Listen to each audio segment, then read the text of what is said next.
This is Triple Snake, a show about abstraction, perception, and everything in between. My name is Spiro Nidokos. Join me.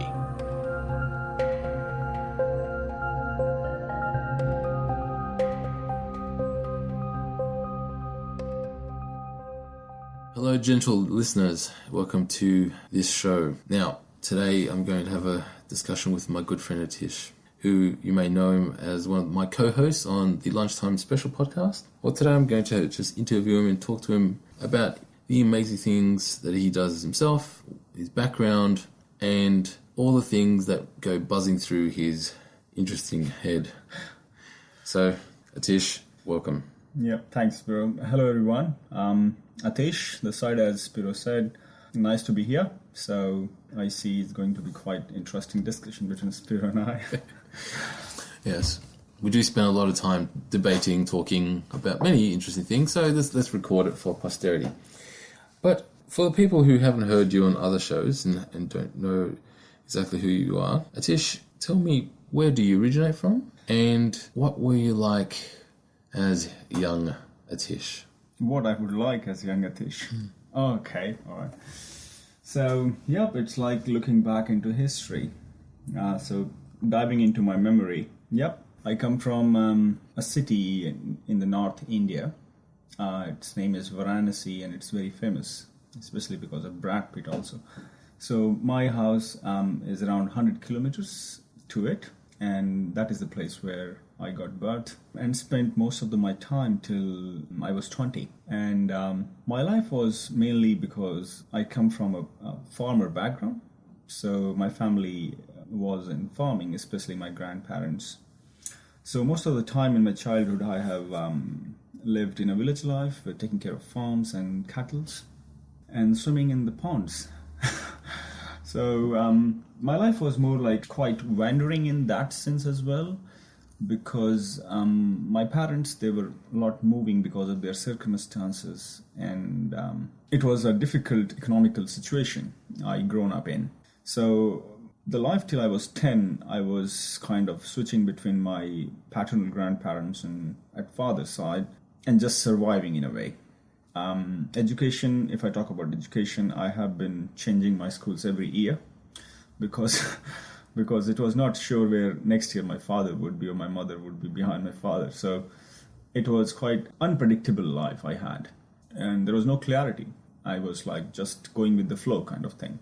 And the most meaningful thing in that period from 10 to 20 that, especially my mother, she was, in whatever understanding she had, she was very progressive. And she was just facilitating and kind of inspiring to study and to do something and to continue to learn. I remember I did not have books to study in the school time, and I had to manage to somehow do it without books. And there was like a lot of things, especially mathematics and physics and things which you want to study. You needed tuition sometimes because the teachers were not teaching, and you were just in school because you were just in school, and there was no schools going on in particular. So yeah, it was like quite a mix of experiences in the school time, but somehow just transitioned through that. Yep, till that time I completed somehow my schools, and those were the days for kind of surviving. I was also participating kind of in vegetable selling. So I used to kind of grow vegetables. I used to take it to the local market. And I remember I used to sell it possibly for $1 a day, and that was the good achievement for the day to be able to sell your vegetables for $1. Yep, that was the life till I was till 20. Then I moved to Delhi, New Delhi, where I got sponsorship in a way and support to study computers. So, and then life took a different turn. Being in New Delhi, I studied computer engineering. I did masters of computer sciences, and I traveled a lot in that time to Himalaya because I was very close from New Delhi, and I used to travel very frequently to Rishikesh, to Haridwar, and spend time in ashrams and searching truth because that is what you do, because that is what you used to hear, find out the truth. So how did you go from computer science to ashrams? what led from that academic, methodical, logical, only strictly cerebral way of thinking to wanting to go to an ashram? I believe, or in a way, I actually, it is in my awareness, I realize it in a way that spirituality is just different side of the same coin as your cerebral or intellectual exercise in relation to developing knowledge through your senses and intellect. I think it is like a force in you that you want to learn. That is why you exercise your mental and intellectual capacity. On the other side, there is a force in you which looks for something more deeper. That we call it a spirituality, but let me call it as a force, a different kind of force, different to the mental and intellectual. And that is a force within you which works out continuously, and that causes you to search something which is metaphysical. You don't see it, but you feel it exists.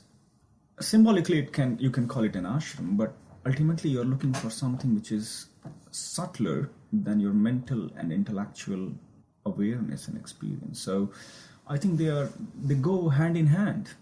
As far as my technical and logical learning of computer science, I think credit goes to those geeks sitting in California, possibly who kind of did that outsourcing to India and got all that knowledge, got into our universities. So, and I got to study them because that is what you did.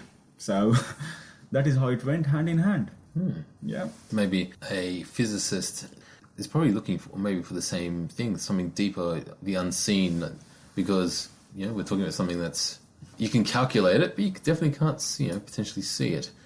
All right. Well, as we sit in my living room having Greek shortbread biscuits and a glass of water, one fascinating thing about Atish that I've got to know him and discovered is we have a gentleman here who really walks the walk as well as talks the talk. You've set up a foundation, and it's extraordinary. So for the listener out there, just please introduce your concept behind your foundation, the name, or what you've done so far, and what is if there is a mission for it, what is the mission for the foundation? Actually, the idea of establishing a foundation or bringing some initiatives in place in the communities was in my head long back. I can say the seeds would be since I was a child. Because as a child, I have seen communities around me and even myself struggling for amenities and the clashes and kind of wastage of potential human energy. So as the time passed, with the help of my study and yoga practices and also my exposure to the international community, I realized that the human potential, truly realized, can bring great changes. And it is not necessary that it comes with the books you read or the degrees of universities you achieve. It is something profound, something comprehensive. It is not only an intellectual exercise or a mental exercise of memorizing something. Oh, this is the code of conduct, you remember, your life will become beautiful. I think it is more lively. It has more elements into it. So the idea behind this foundation was to create a place where communities, they can come, they can have access to different knowledge streams of all the world.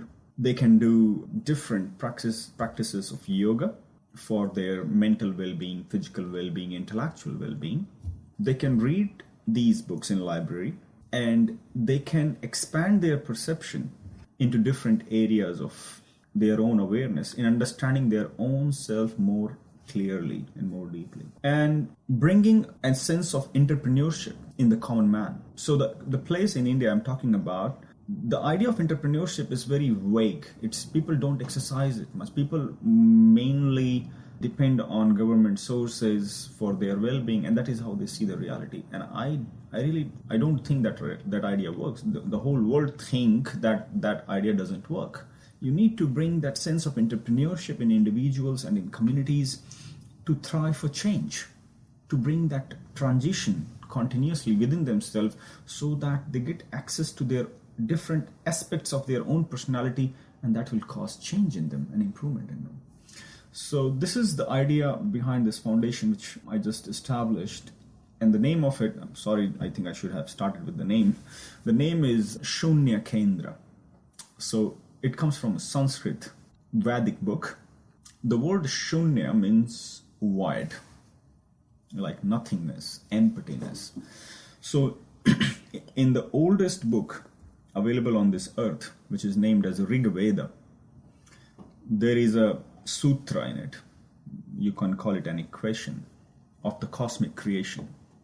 And where this word shunya is mentioned, that when there was nothing, when there was neither existence nor non-existence, when there was neither elements nor non-elements, neither voice nor non-voice, the shunya, emptiness, was in existence. So that is what I got inspired from, and I took that name and I just gave this the name because everything is conditioned in this world, whatever you see as reality. And I like this idea of non-conditioning reality, non-prejudiced reality, so that you don't see things in a particular glass. You see things as it is, organic. So this is what it is about. Right now there are 50 to 100 students in the last 1 month's time of its opening, and it's quite exciting that it is actually walking on this path. Yeah, that's pretty exciting. I'll share the photos as well, but it was actually very inspirational seeing the early stages of the the humble beginnings, and then slowly all coming together. And then I love the shot of the all the signs pointing to the different facilities and amenities you can do. I thought that's great. That was just from a fruit basket, actually. I just broke them out. Yeah, but it's good. It's amazing. Yeah. Well, as well as doing that in India, you're also notoriously known for bringing in yoga in our workplace. So for those, some people who know Atish, then definitely a pro when it comes to the yogic sciences and yogic arts. He's definitely taught me a few things. And we spent a lot of time talking about yoga and, I guess, yogic sciences and the similarities with other philosophies around the world. Because the overlaps are amazing. Especially Greek ones.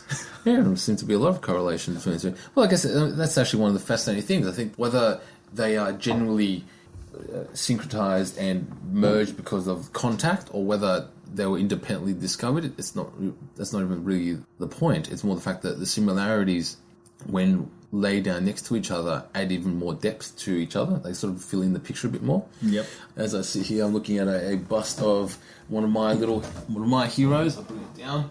My little statue of Aristotle, so he can sit next to here on this dining table next to a Patanjali, Buddha statue with a lot of Kundalini snakes. Yeah. So we've spent a lot of time debating philosophy.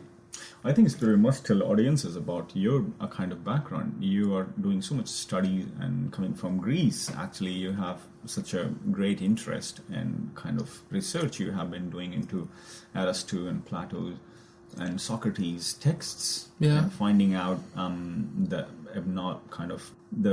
pitfalls in the translations, and you're seeing it kind of the way you have pointed those pitfalls. It's inspiring. So I think audiences must know who is the interviewer. Well, look, thank you for saying that, Tish. I guess this is a bit of ego talking here, but my philosophical ancestors, whether I'm actually descended from them, whether they're relatives or not, who knows, who cares. But having a Greek heritage, I definitely like looking at the ancient texts with less of a strict sort of Western view, and actually looking at it in the sense of an strict Western academic view, and actually looking more at the esoteric, the more of an archaic view, seeing it in terms not as a modern person, because that comes with a lot of biases. It's so easy for us to discount a lot of things with our modern lens. If we live in a very materialist world with science is great and scientific theory is fantastic and scientific method, but to understand what a person who lived 2,000 years ago or more, we really need to frame ourselves in their worldview, or else you really will potentially miss out on the gems that they're saying. So I definitely like translating and doing my own translations and reading older texts. But every time I read something and then I hear you say something, Atish, and I kind of go, hold on, that's almost word for word what I've just read.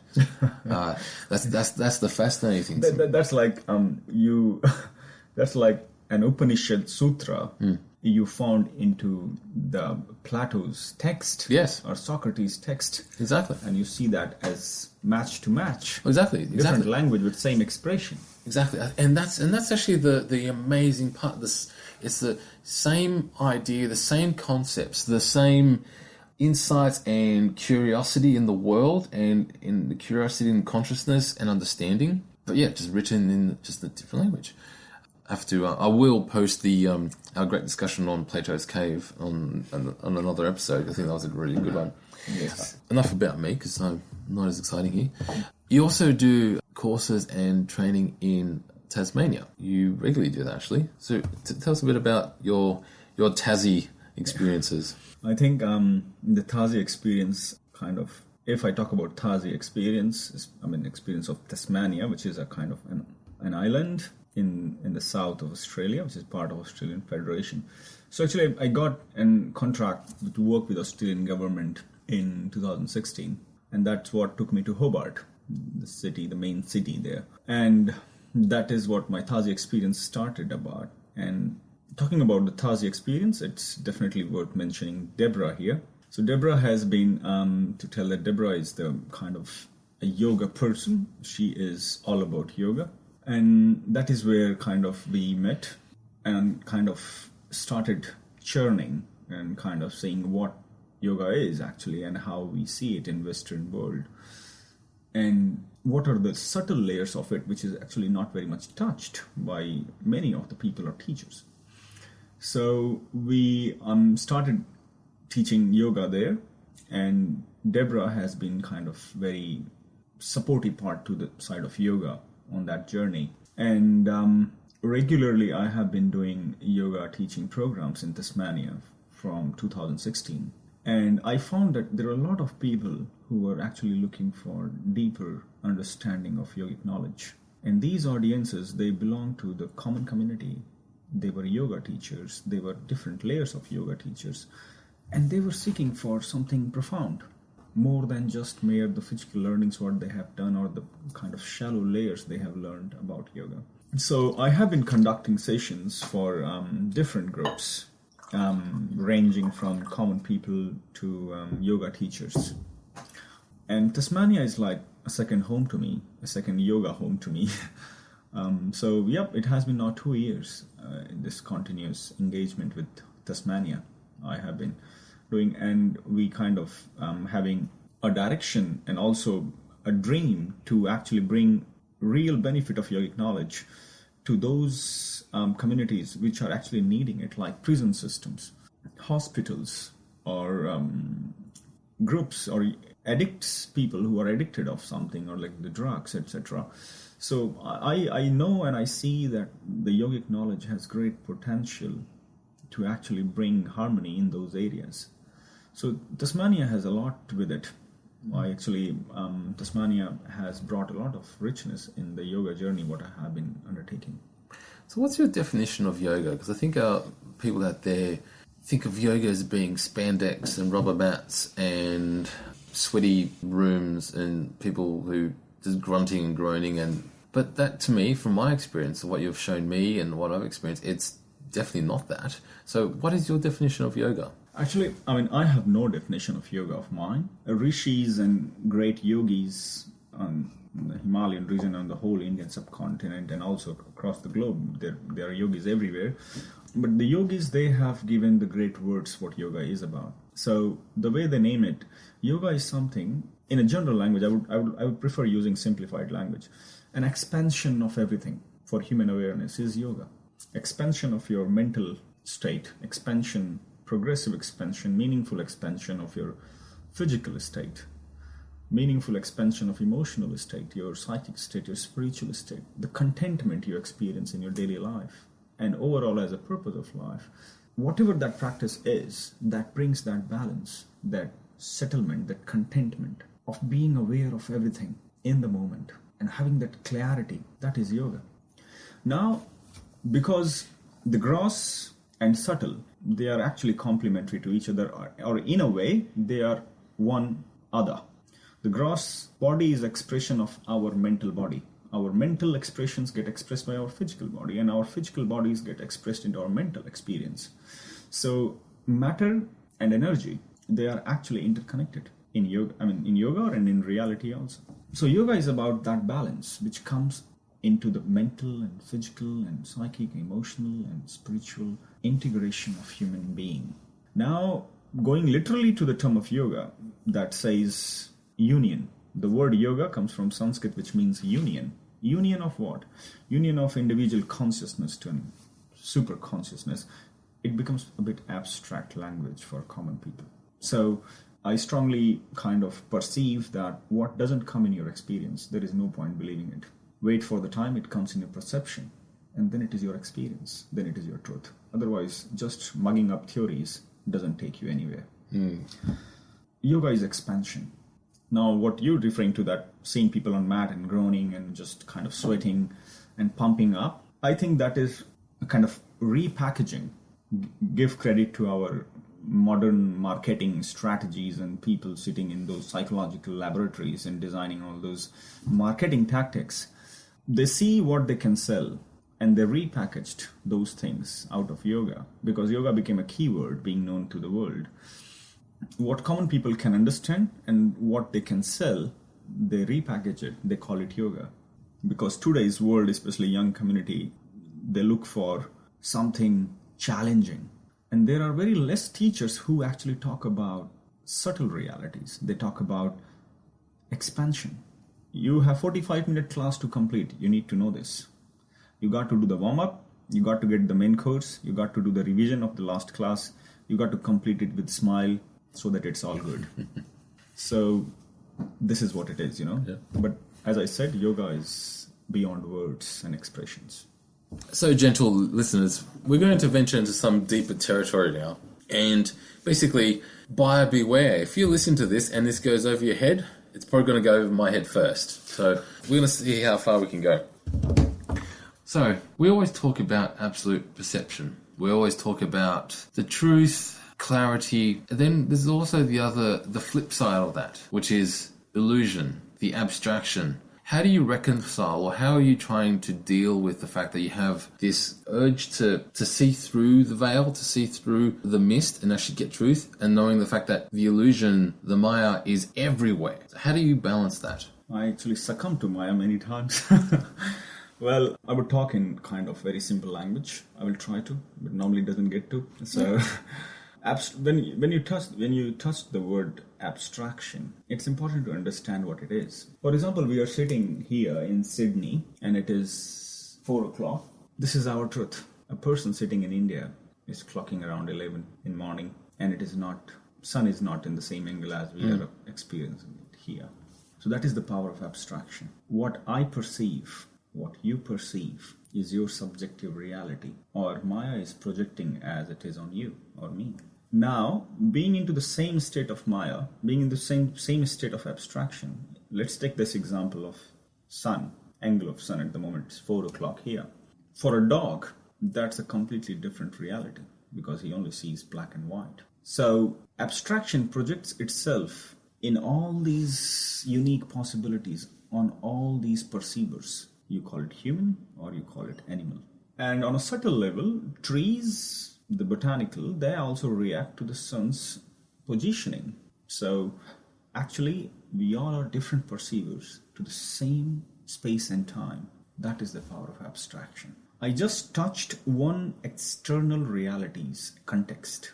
Now look at the life state as an individual, your emotional reaction to something, the way you react to a situation in space and time, and the way another individual react to that situation in space and time is different, is based on your perception of life, an individual's perception of life. That is also an abstraction. Abstraction is playing everywhere, in everything, permeating through all. For example, if you ask me who I am, let me call myself trillion cellular architecture sustained by a certain force. The same force which actually caused me to exist in a single cell, which multiplied itself into double cell, and then 4, and then 8. Then that formed the tissues. The same force that formed the bones. On some space and time, the same force managed to form the memorizing capacity, the intellectual instrument, the memorizing instrument, the perceiving instruments, the sensory organs. And more fascinating is the way it all organized, the same force. If you'll ask me who I am, I can't tell you because I don't know what that force is. And more profound question to in this context, why that force exists, who causes it, and considering its supernatural nature, that's really expensive. That's right. The force, or the forces, or the driving principle that gives reality its place in time and space, creates humans, creates trees, creates the ground, creates the sky. And we are emergent properties of something, and you could call it the great consciousness, the one, the monad, God, or whatever, but out of something which is almost ineffable, which is indescribable. It seems to be the origin of everything, but in itself is so abstract that it can't even be pinned down. There's a force or forces which we emerge from, and it's maybe I'm going to actually tie it back to the name of your foundation, the void, shunya. So shunya, the void, or chaos, for example, because chaos is neither up or down, neither light or dark. It is just chaos. Just chaos. And chaos is, from the Greek word, chaos, and it's the way chaos is described in biblical terms and in ancient terms. It literally is undifferentiated space and time. It hasn't separated components to constituent elements. It is just everything and nothing. So is chaos the force? And for it to be, it also has to have its almost opposition, or the things that emerge from it, to be its contrast. Because basically, without reality, what is shunya? We need the reality to be able to point at the void, or at least speak of the void, because we are not in the void. So is the emergent, we all emerge from this chaos. Is that the force? Is that the reason why we all exist? Because it's the nature of all matter all in one place? If you kind of carefully read or carefully try to perceive what ancient yogic sutras, Vedic sutras, and Upanishads they pinpoint to, they say one thing about abstraction very clearly, that it is a dominant force. And they also say that there is no movement or transition or transcendence possible without friction. So you need friction to bring the transcendence. The way rocket shoots for space, it has that degree of force assigned to it. The same way, for a human awareness to expand, that needs certain degree of progressive or certain range of force in space and time for having that expansion in the awareness, so that you start to perceive things a bit clearly. If you look at the human history, chaos on the names of economical, social, religious, especially religious, agendas or truths, chaos has been omnipresent. That is what, as a human race, we have experienced on this planet. And it was always about my truth versus your truth kind of fight. And in all space and time, in all cultures, there have been people who have been looking for peace, uniformity, harmony, compassion. Even all these religions on this planet, they are all rooted into the word compassion. But nobody exercises it. That's true. So we can somehow perceive that we are always dealing with chaos. No matter this way or that way, we find ourselves in chaos. And then we see retaliating efforts. Then we see reactionary efforts. Oh, this went wrong. Let's bring peace. Oh, war exploded. Let's bring peace. So you can see that peace is not by default force. Chaos is by default force. And peace-related exercises, they are reactionary forces. Question, why this chaos exists? Because it exists in the mind of individuals. It exists in the mind of communities and masses. And that is how it gets expressed in form of war, in form of community fights, religious fights, or resources capturing and hijacking.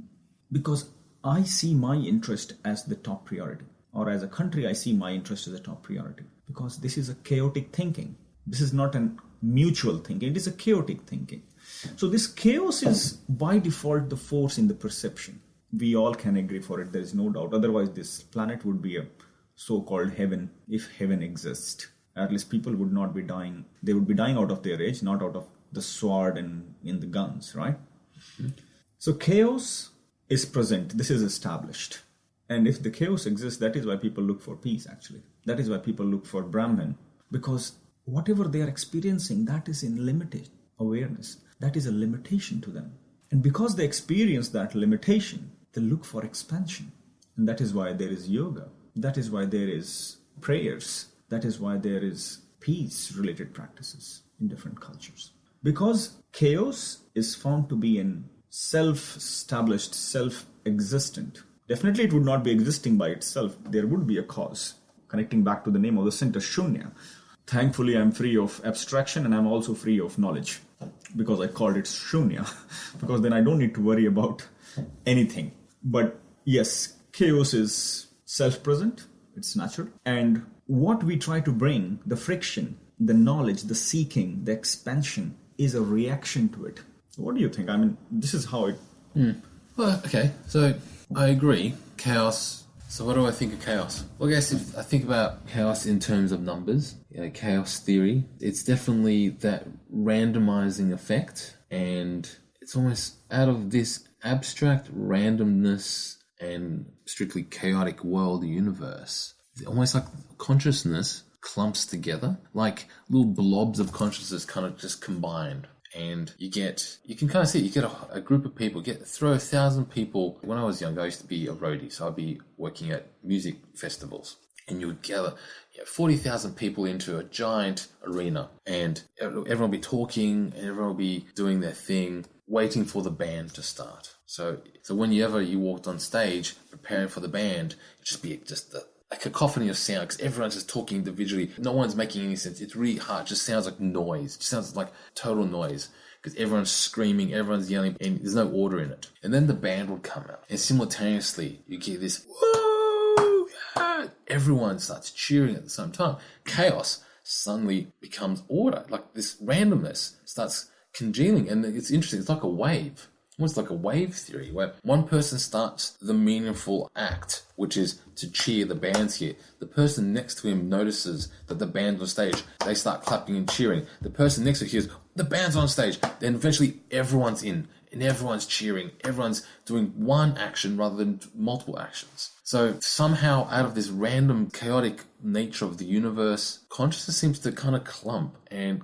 emerge from it. And out of that consciousness, maybe you can say there's a big consciousness with a big capital C. Maybe that's Brahman, maybe that's the God, maybe that's the universe. So that's emerged from chaos. And out of that emergent big C consciousness, little consciousnesses appear, like you and me. Like we kind of bud off, we kind of get born within it. But we're still floating in a big soup of chaos that pushes your consciousness against mine and brings you from the other side of the country to this country here, and and sends you off somewhere else 6 months from now. So these forces which move us, whether we want it or not, they're going to push us there. A world war happens, a famine happens, a plague happens, or just better economic growth somewhere else. People move. These forces drive us. So I guess it's almost the eternal question. Like, where do we come from? We come from chaos. We come from nothing, but here we are. So I guess, Atish, are you optimistic about where we're going? Since we've come out of this murky, undifferentiated chaos, do you feel we're emerging to somewhere positive, or are we just basically going to fall back into the chaos? So, okay, let's look at it from this perspective. Why we talk about day? Because night exists. Why do we talk about night? Because day exists. If the day doesn't exist and it would be only night, we would never say, oh, night is here. Oh, it is night now.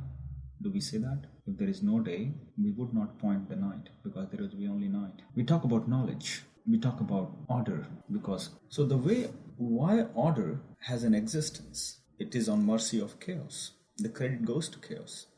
So the value of order is on the mercy of chaos.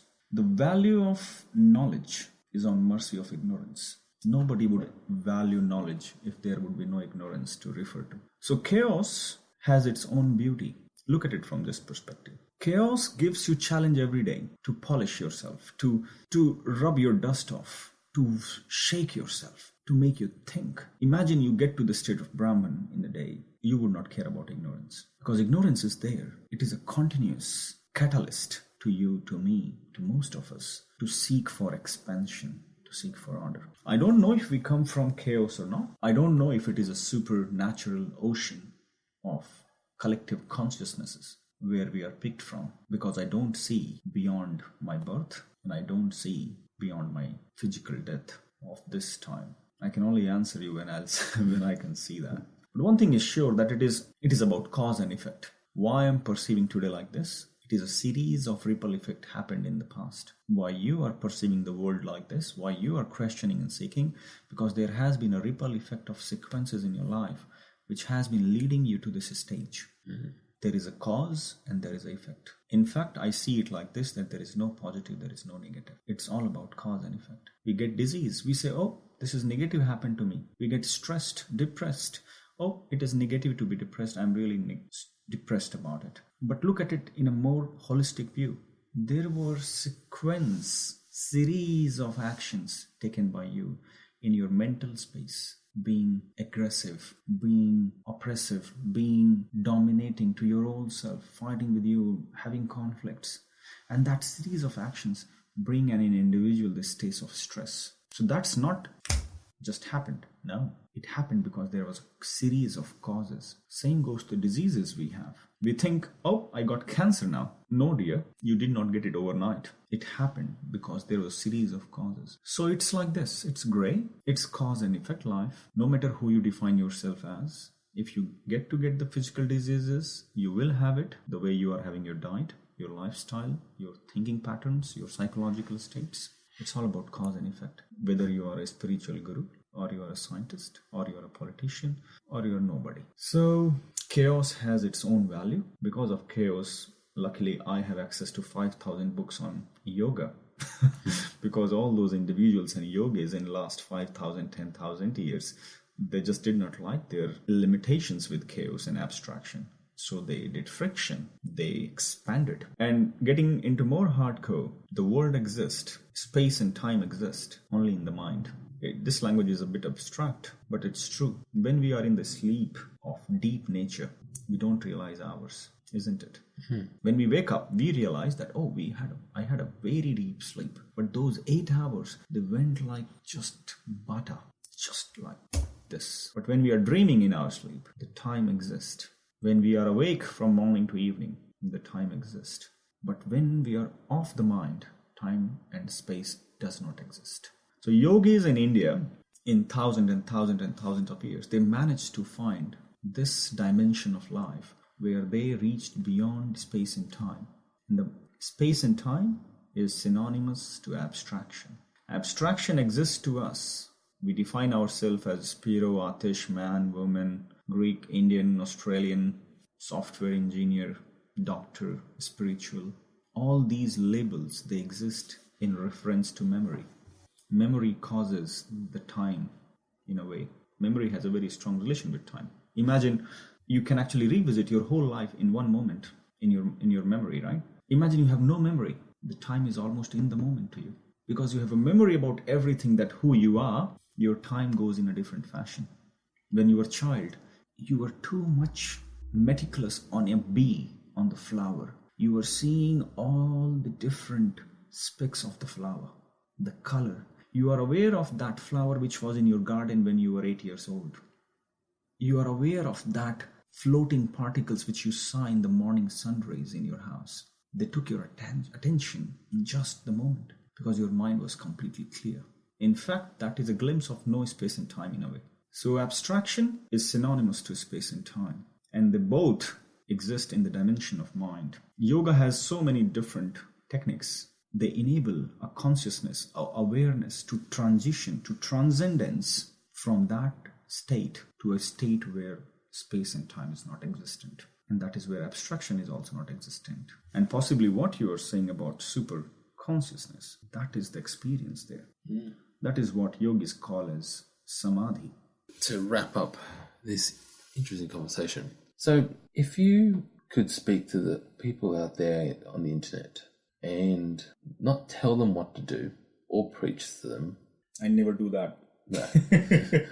But if you could say, here's a nugget of information, a little bit of info to churn over, to think about, to accept, reject, to rip apart, to combine, to use, what would that be? That would be that look at your own perception. The way you look at the world is your reality, not necessarily the person sitting next to you. And once you know that, once you become aware of it, you start to expand by default. It becomes a process because you realize what I'm seeing is not absolute. It's not all reality. You become aware of that, yes, I see limited. You accept it. And that is the first stage of expansion. Because I guess if you take that information, that concept, and apply it to your life, then all the beliefs, all the default patterns that we do day in, day out, you'll realize that essentially they're other people's perceptions that you've inherited, you've adopted. Actually, what I've really enjoyed through our many conversations is the constant reminder that no matter what I read or what I think I know, no matter whatever ancient text I've read, whatever movie or YouTube video or podcast I've listened to, that they're all well and good, but my perception of them can almost negate them in many ways. Like, if I accept something on face value, it's like, the sky is blue and the grass is green. Okay, I can confirm that. I can see with my own eyes. For more abstract ideas, I have to be more careful because if I can't examine them myself, I either have to find a way to experience them or basically accept them as a possible paradigm idea that I can work with, but be willing to reject them once I get better information. Yes, look at it. Let's put it in 2 points. First, the color of the sea, what you see in the morning is not in the evening. It is the reflection of the sun. That is actually projection in your eyes, what is the color of the sea. But actually sea has no color. When it applies to sea, actually it can apply to, in principle, everything in your life. So whatever you perceive is just a referential reality. And that is a thought-provoking experience. All you need is that force of provoking your own thoughts. And that is the journey which is actually beautiful. Buddha said, it's not the destination which is amazing, it's the journey. It's not knowing the truth, it's the process of knowing the truth. And second point, no matter what I believe in, I question to myself, am I free from stress? Am I free from judging others? Am I completely in contentment? Am I free from anger? No matter what religious belief I have, no matter what spiritual belief I have, in practicality, the way I perceive my daily life, I feel my daily life, am I completely in content? When I will ask this question to myself, I will realize, no, I am full of prejudices.